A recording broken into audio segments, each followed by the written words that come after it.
For a little bit more formal discussion on p-values, let's first remind ourselves that the p-value is simply the probability of generating your data, or more extreme, if the null hypothesis is true. This is the definition of the p-value. It is only this and nothing more.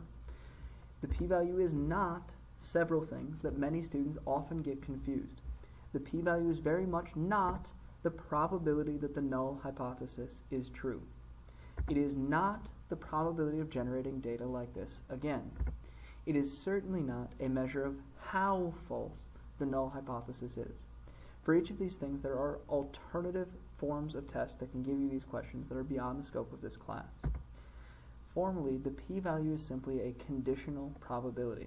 If you recall back from when we worked on probability, this could be written as the probability of the data, or more extreme, given that the null hypothesis is true.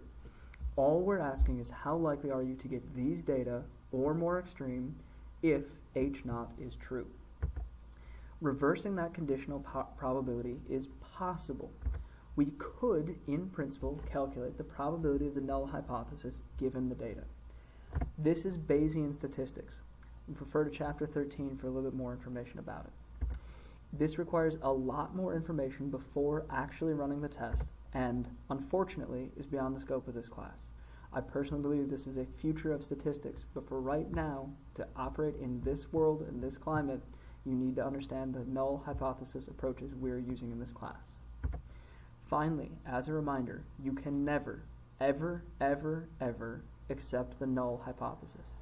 You can only reject it or fail to reject it. That is it.